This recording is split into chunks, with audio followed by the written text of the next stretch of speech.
Hi guys, ఈరోజు నేను మా వాడు భీమవరం కోడిపుక్కడి అదే కోడి పందాలు చూడడానికి అయితే వెళ్తాం. ఇంకా అలా తాడేపల్లిగూడలో బస్సు దిగిన తర్వాత వెంటనే భీమవరం బస్సు అయితే ఉంది.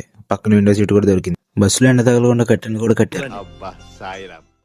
ఇంకా విండో నుంచి బయటకు అయితే ఇలా ఉంది. ఇంకా మేమైతే భీమవరం బస్ స్టాండ్కి వచ్చాం. అక్కడి నుంచి మా వాడు ఫోన్ చేస్తే 10 నిమిషాలు వచ్చేస్తానని. మేమైతే శ్రీశైలం ఊరికైతే స్టార్ట్ అయిపోయాం. ఇక్కడ ఎటు చూసినా కోడి పందాలు కార్లే ఉన్నాయి. ఈ ట్రాఫిక్ దాటేసి మేమైతే నల్లమట్టి బరిని కోడి పందాలు బాగా జరుగుతుంట అక్కడికైతే వెళ్తున్నాం. ఇంక ఇక్కడ ఉన్న కార్లు చూసి మేమైతే కోడి పందాలకు వచ్చాము, కార్ షోరూమ్కి వచ్చాము వద్దాం.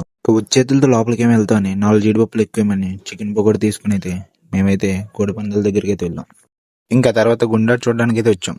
పక్కనే లోన బయట ఆడుతుంటే లోపలికి వెళ్ళకుండా బయటకి అయితే వచ్చాం. ఇంక మేమైతే బిర్యానీ తినడానికి పక్కన ఉన్న దాబాకి అయితే వెళ్ళాం. ఫుడ్ రివ్యూ వచ్చేసరికి